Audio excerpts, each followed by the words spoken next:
I'm Jenny. Welcome back to Blue and Red Meeple Board Games. Today I'm going to talk about 4 games that I think would be great to play over the holidays with friends and family. The first game I'm going to start with is Sixes. Let's get these out of the way. So Sixes is a word game, and you really can play with any player count. It's very easy, easy to teach and easy to learn. There. So it comes with a score pad. It's double-sided, so you've got lots of nice sheets. And then there are three decks of cards. So you've got your unique cards, your match cards, and your lightning cards. Let's get this sorted out. And what you're going to be doing is playing over 6 rounds, trying to reach different objectives. Sometimes you want to get the same cards as someone, and sometimes or the same words, and sometimes you don't. One thing, you can see that the scoring pad is really small. There's nothing wrong with it, no reason you can't use it, but I did just create my own. I just typed up, just pretty simple, straightforward, and then I just laminated it so you can use dry erase markers on it. I just think it's a little bit easier, especially if you're maybe playing with younger people, who would have trouble drawing in these small little lines, or maybe older people who are used to drawing in, cursive with bigger letters. You could also just use, even just a blank sheet of paper, just write down the 6 rounds and, number 1 to 6 for each round. That would be pretty simple too. This is a game that I did play during lockdown. It's really easy to play over Skype because, again, you don't have to have an actual score sheet. All you need is a piece of paper and a pen or pencil. So, if you're getting together with a group of people and maybe some people couldn't attend because they, live in another state, you could definitely, get them in on the fun, and you could play this, over video or however it is that you do that. So, how you play it, I guess I'll keep that here, is you start out, the first round is going to be a match round. So you use the match deck. And it is really nice because all of the cards are double-sided, so you have lots and lots of different options of topics. So for the match round, you choose a topic. So like this one, it's buildings. So for each round, you'll be writing down 6 words. This one, you want 6 words, buildings. And in match, you want to match. So you want to try to come up with pretty obvious answers, maybe the first ones that come to your head, in the hopes that other people are going to be writing down the same answers. So like for buildings, you might put something down like Empire State Building, Sears Tower, Tower of London, things like that. Just kind of the first thing that comes to your mind. Those a lot of times tend to be the more obvious answers. So once everyone has written down their 6 answers, you'll go around and everyone will read off what they have, or by the end it'll be, some people might have everything marked off, so maybe they don't have any other answers to go around. But anyway, so you'll cross off what didn't match, circle what did, and then you'll score a point for each of the ones that were a match. One thing for each of the rounds, if you ever get all 6 points, then you'd score a bonus point. So you could actually potentially get a points 7 points for each round if you're really, really good. So once you have completed and scored the match round, then you move on. The next round is unique. So unique, it's pretty obvious. It's the opposite of match. You don't want to get the same word as anyone else. So here's where you're going to try to come up with something that's not quite so obvious. So for this topic, it's Africa.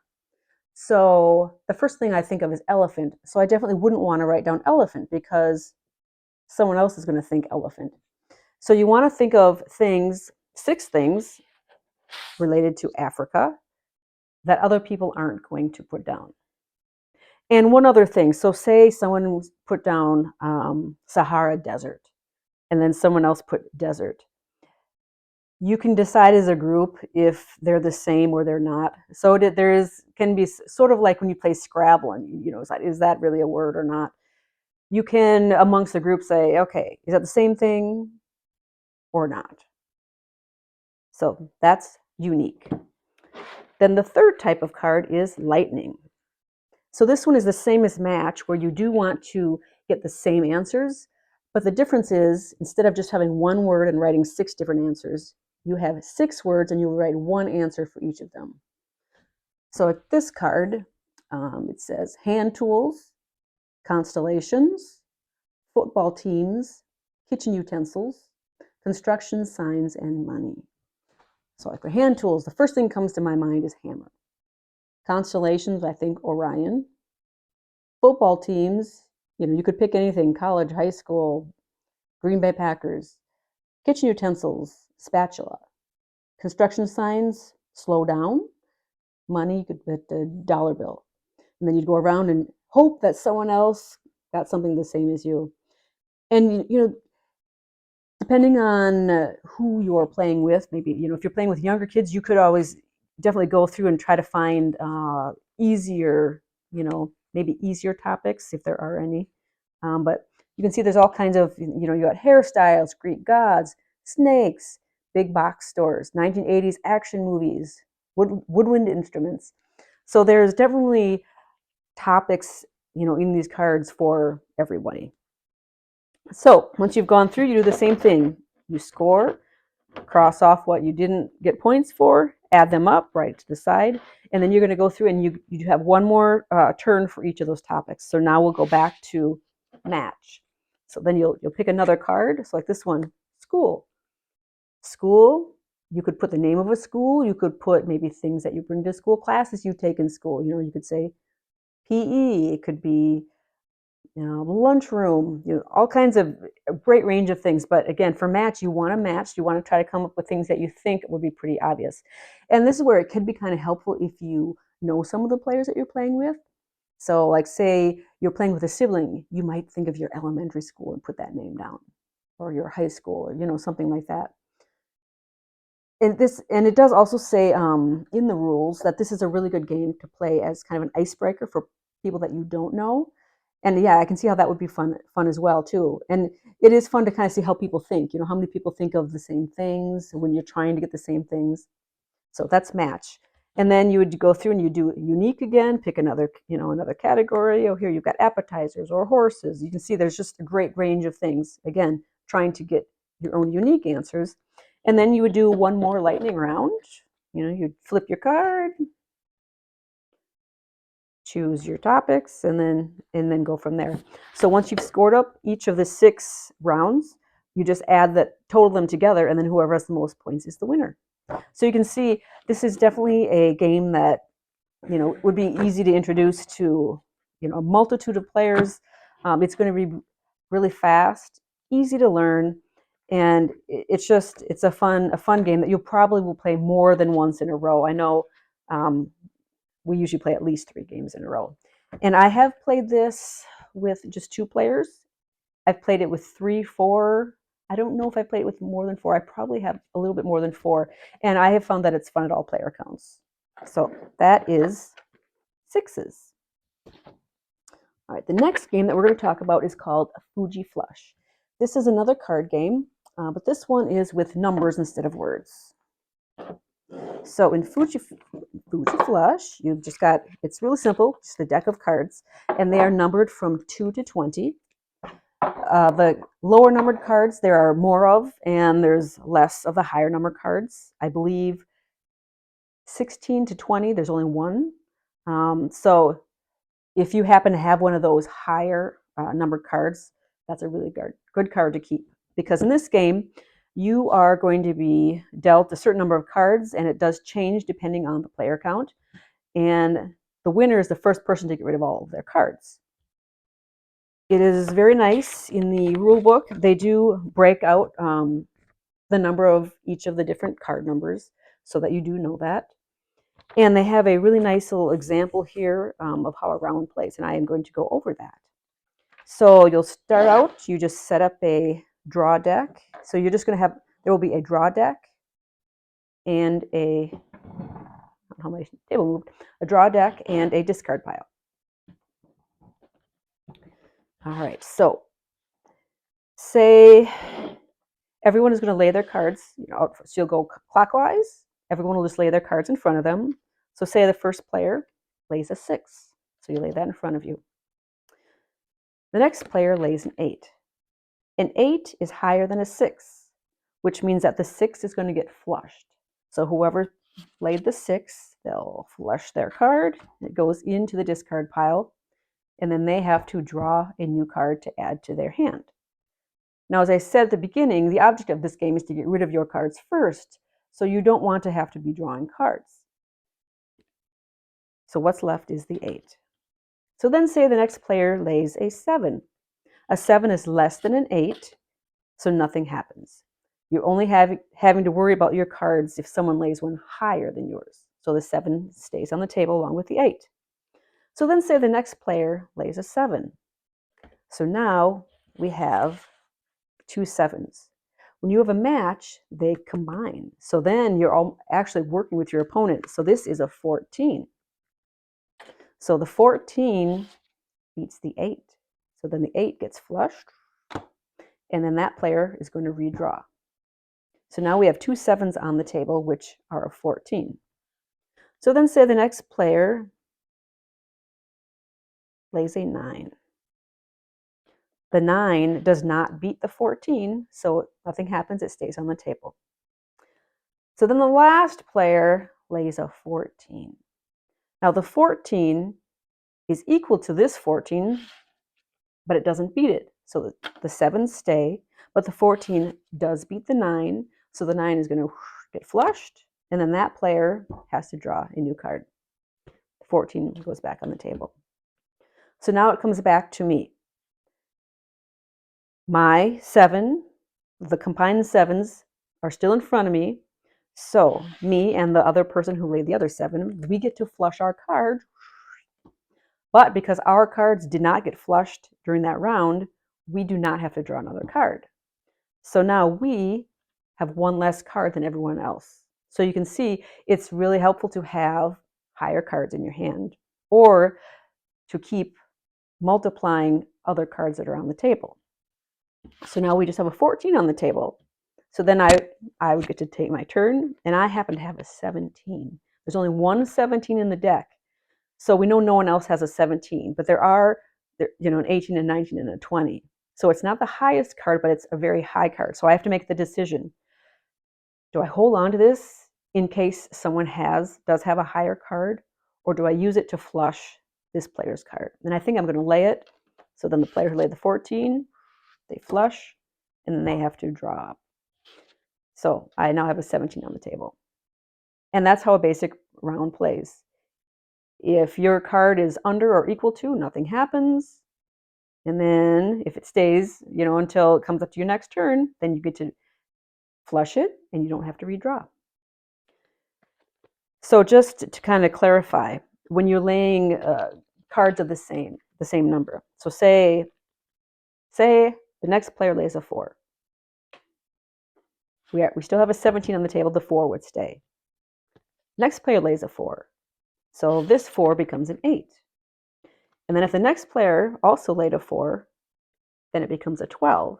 So you can see how it is not always such a bad thing to have smaller cards, especially if you have more than one. And there are more of the smaller numbers, so there's a good chance that people are going to be able to keep playing. So you could keep playing 4s, and the numbers are going to keep going up and up and up and up. And if you make it, like we did with the 7s, if you make it all the way around, everyone would get to flush their 4s, and they wouldn't have to redraw. So it's great when you do have higher cards, but these smaller cards aren't always so bad, if you have people who are kind of adding on to that number. And that's where there gets to be a lot of laughter and sort of tension, good tension, when people are adding onto these cards, because you don't want your card to get flushed. So you're like, come on, you're really hoping that someone else is going to lay that number. So it's another really fun, very interactive game that I enjoy playing in groups. And of course, all of these games, they're not just for the holidays, but that is a good time to play them. And, the boxes are so small and portable. All of these games are quick and easy to teach and to play. Again, this is probably another one that you'll probably play multiple games of it in a row. So that is Fuji Flush. So the third game I'm going to talk about is A Fake Artist Goes to New York. I'm just making sure I said the name right. So you can, again, this is another one of those oink games. I talked about one in an earlier episode. They're so small and portable that it really makes them, conducive to playing, when you're bringing games to other places to play. So in this box, there are markers in all of the player colors. So you just decide who wants what color, or you randomly pass them out, however you want to do that. Everyone will have their marker, and there's a nice little eraser here. And then there is just you can tell it's different marker for the game master. And then there is the art pad where we're all going to be creating our masterpiece. And then there are these little dry erase boards, different colors, but the colors, it really doesn't matter. So in this game, there will be a game master, a fake artist, and then everyone else will be the artists. So the game master is going to choose a topic, or you can kind of choose it as a group. These are previous games that we played. So in this game, the topic was, we decided to go with a game. And so we decide, okay, the theme is going to be game. Then the game master has to choose something within game. And so they chose Monopoly. So they'll write down on the boards, they would write Monopoly. And then the fake artist, they're just going to put an X. And then they just put these face down, randomly pass them out. And so then everyone flips them over. So the fake artist knows that they're the fake artist. And so they're going to have to try to guess what it is everyone else is drawing and, continue that drawing without giving away that they don't know what they're drawing. So everyone is trying to draw Monopoly. So you can see in this one, we've got like a board with a little square, which is supposed to be the jail. This is like money, the iron, the chance. So you can see the way it works is you can draw one line, one continuous line. As soon as you pick up your pen, your turn is over. So you want to be really, really careful. So like here you can see that's why the question mark, the little dot doesn't have a space, because you had to do it all in one. So everyone gets a turn to do one line, and then they pass the sheet on, and then the next person will draw.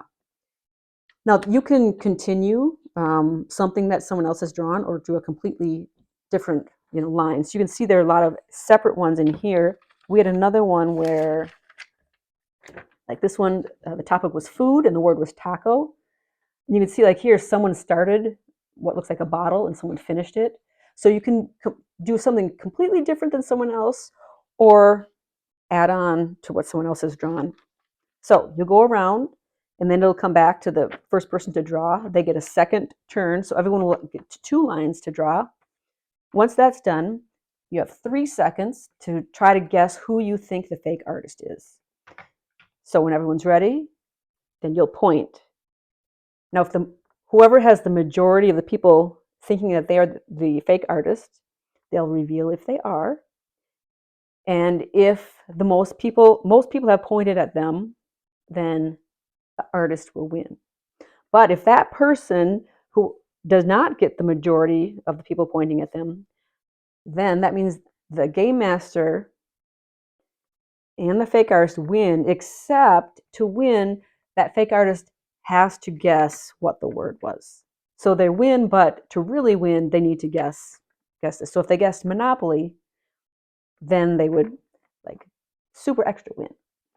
And that is New York Artist. And you can see it's a lot of fun. You're going to end up with a lot of, I know they're really small, so it's might be hard to see, but some kind of really weird, things. And sometimes it's not too hard. Like this one, you can kind of tell it's outer space, right? Yeah, sure. And I think the taco one, that's pretty good. One other way we've played it is, rather than putting an X for the fake artist, the game master will write whatever the word is in all of these, and then she'll put a fake word on one of them. So it would be something similar. So like if the word was, the game was, boy, that's hard. For taco, if the word was taco, maybe they would say lettuce. something that maybe they would draw something that wouldn't be totally off. So that's another, another way to play. And I think it's fun, just because a game says the way you have to play doesn't mean that's the way you have to play it. Find what works for you. Find something, if there's another way to play it, go for it. That's great. So that is A Fake Artist Goes to New York. See how quickly I can pack that up. See how nice and small that is and portable. Not a lot of setup. Boom, boom, boom, you're done. All right, so the last game we're going to talk about is Happy Salmon. Happy Salmon is a very, very interactive game. It's going to be loud. There's going to be a lot of laughter. You're going to be moving around. So this is a game where it's recommended that you do not sit at a table. It's better to stand up around a table. And you wouldn't even have to stand around a table, except that you do need to discard cards. And like in the rules, it says you can just discard onto the floor, but there's no way people are throwing my cards onto the floor. They're going to get dirty and stepped on. But like here, I don't know if you can tell, this is just a very small little portable table I have. I got it from Costco. I love it. I use it basically if I just want to play a small little solo game while I'm watching TV or something. So I don't have to play, bring out a big table. So that's all that you would need, just something that you can put the cards on. So everyone is going to choose a deck in their player color. Whatever decks are not used, you just put back in the box. This game does play 3 to 8 players. There are a couple of variants in here, and as I said before, it's going to be a loud game. So like if you're playing, say you took it to a bar to play or something, there is a variant in here that you can play it where you play it silent. You just need to figure out a different way to get people's attention. And I really don't think that would be difficult because you're doing hand motions and things. But again, probably is going to be easier if you're not sitting at a table. And you'd want to definitely play at a smaller table where you can it's kind of be in a circle and where you're able to reach across and touch other people. And I know that sounds a little bit weird, but I will explain. So everyone has their own deck, but they're all exactly the same. And everyone will have 3 cards of each of the actions, and there are 4 different action cards. The object of the game is to be the first player to get rid of your cards. And this one, the ages, it's 6+, and you could definitely play with 6+. And it plays in 90 seconds. Yes, you heard that right, 90 seconds. So it's a very fast-paced game.